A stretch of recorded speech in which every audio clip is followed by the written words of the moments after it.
नमस्कार साथियों। आज रामबाण प्रश्नों की जो सीरीज है उसमें हम कुछ नए जो टॉपिक हैं उन पर हम लोग बात करते हैं। अब देखें, एक योजना है पीएम श्री योजना। तो पीएम श्री योजना की जब हम बात करें, पीएम श्री योजना, तो आप लोगों को एक तो इसका जो फुल फॉर्म है वो पूछा जा सकता है। तो पीएम का तो अपने जानते हैं, प्राइम मिनिस्टर। फिर आप देखो कि ये जो श्री है इसका मतलब क्या होगा, school, school rising of India. तो अब देखो कि यदि आपसे ये प्रश्न पूछा जाए कि पीएम श्री जो योजना है, पीएम श्री योजना का जो पूरा जो नाम है वो क्या रहेगा, तो आप देखो कि prime minister school for rising India, है ना। Prime minister school for rising India.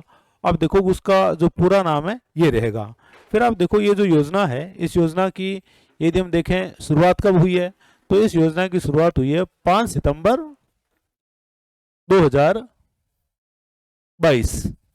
5 सितंबर 2022 को ये योजना शुरू हुई और इस योजना की जो अवधि है वो रहेगी आपके 2022-23, 2022-23 से लेकर के 2026-27।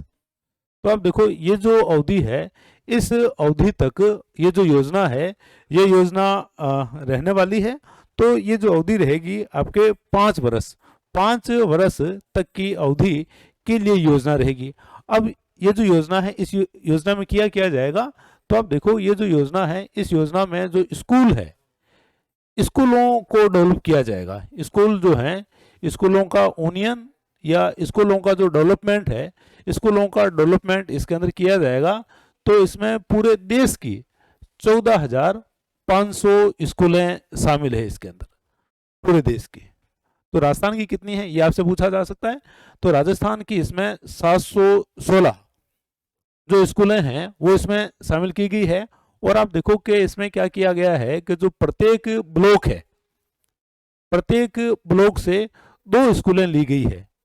एक स्कूल प्राइमरी की है और एक जो स्कूल है वो सेकेंडरी की है। तो ये चीजें आप लोगों को पीएम श्री जो योजना है इसमें आप लोगों को ध्यान रखना है। पहली बात तो इसका जो फुल फॉर्म है, फुल फॉर्म इसका क्या रहेगा, prime minister school for, prime minister school for rising India.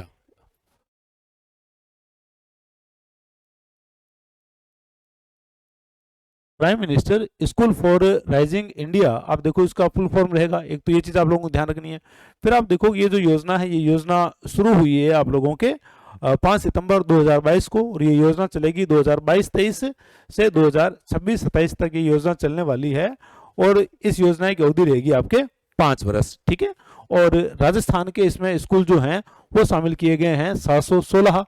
और इसमें प्रत्येक ब्लॉक से 2 स्कूल लिए गए हैं। एक प्राइमरी का स्कूल है और एक जो स्कूल है, एक स्कूल है आप लोगों के सेकेंडरी का। तो पीएम श्री योजना जो है, पीएम श्री योजना आपसे पूछी जा सकती है, इसकी शुरुआत कब हुई है, इसका फुल फॉर्म क्या है, ये जो योजना है ये योजना किस अवधि तक रहने वाली है, ये चीजें आप लोगों को ध्यान रखनी है। फिर आप देखो कि इसमें और यदि अपन बात करें तो एक है ई व्हीकल पॉलिसी, ठीक है।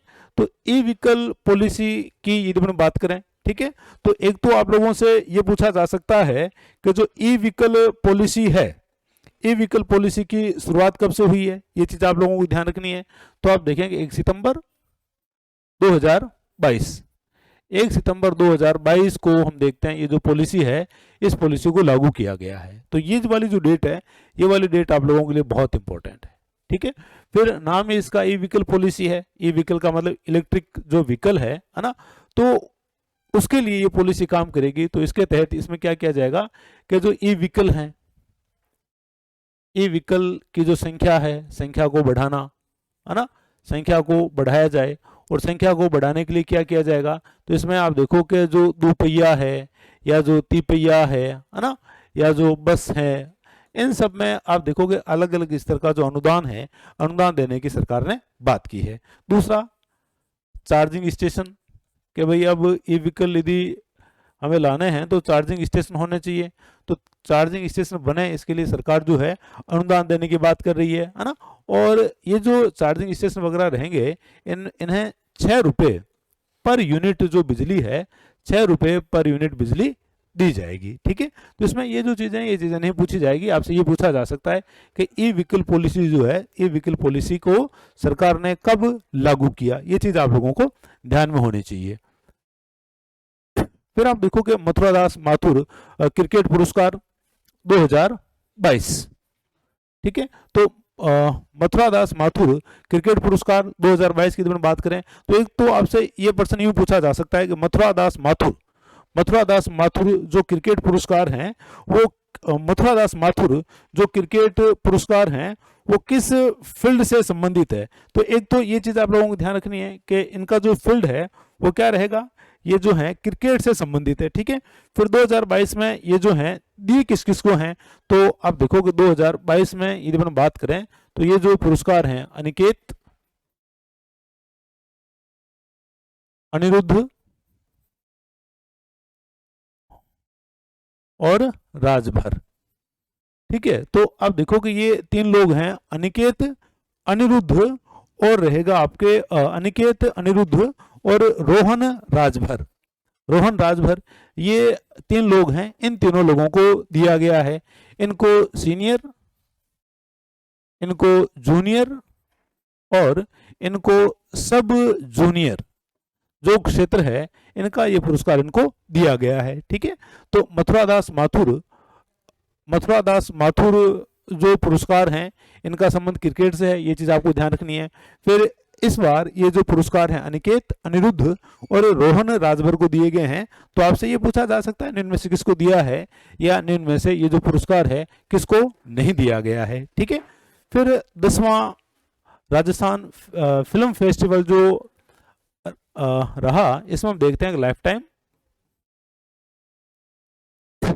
टाइम अचीवमेंट अवार्ड जो है वो किसको दिया है, तो आप लोग ध्यान रखिएगा, ये दिया है संजय मिश्रा को। ठीक है, संजय मिश्रा जो हैं, संजय मिश्रा को ये पुरस्कार दिया है। संजय मिश्रा को आप लोग सारे जानते होंगे, एक फिल्म आई है टोटल धमाल, हालांकि बहुत सारी फिल्मों में इनका काम किया हुआ है। तो टोटल धमाल फिल्म में आप लोगों ने देखा होगा, है ना, अजय देवगन जो ऊपर बिल्डिंग से कूदता है, तो उसके साथ में ऊपर से जब कूदता है तो उसमें उसके साथ में जो व्यक्ति है जो बार बार उसको बुरो बुरो बोलता है, वही व्यक्ति कौन है, संजय मिश्रा है। ठीक है, तो 10वां राजस्थान फिल्म फेस्टिवल जो जयपुर में हुआ, इसमें हम देखते हैं कि लाइफ टाइम अचीवमेंट अवार्ड जो है वो किसको दिया गया, ये आपसे पूछा जा सकता है। तो ये जो अवार्ड है, ये अवार्ड दिया गया है संजय मिश्रा को। ठीक है, फिर आप देखें कि वर्ल्ड पैरा एथलेटिक्स जो है 2022 की, इसका 2022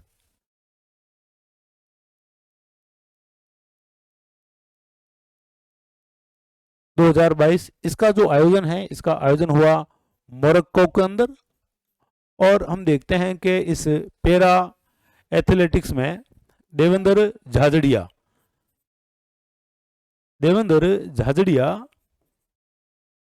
जो जेवेलियन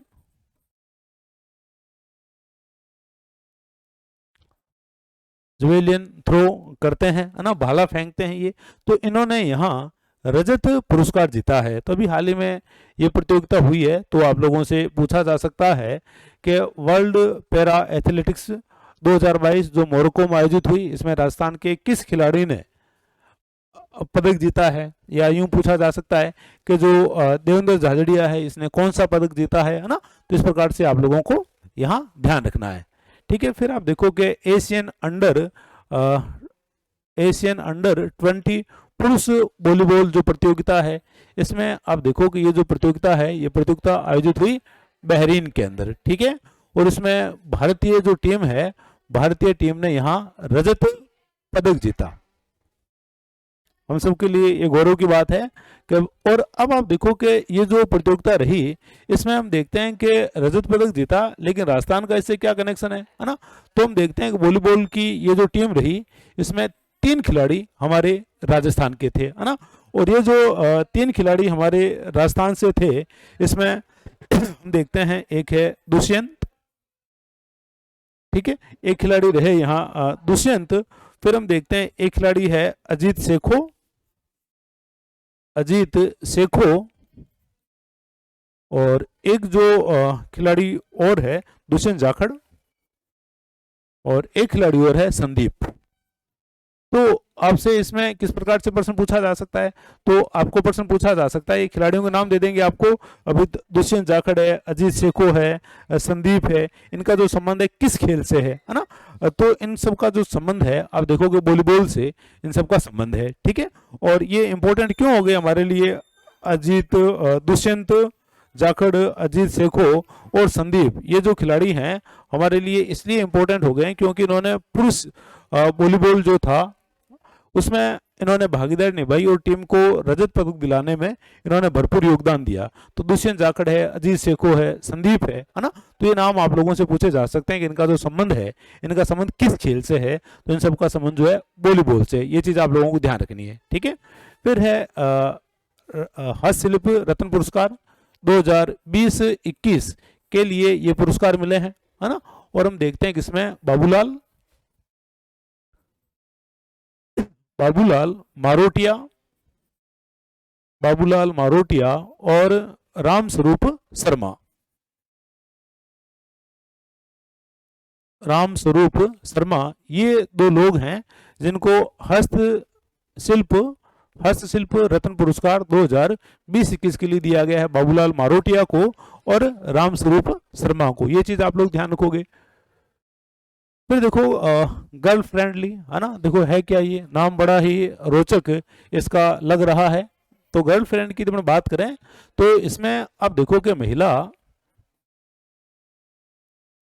अधिकारिता विभाग, महिला अधिकारिता विभाग जो है इसने इस नाम से एक मुहिम चलाई है गर्ल फ्रेंडली नाम से, ताकि ग्राम पंचायत या ग्राम स्तर पर, ग्राम पंचायत या ग्राम स्तर पर क्या है, एक तो बालिकाओं के जन्म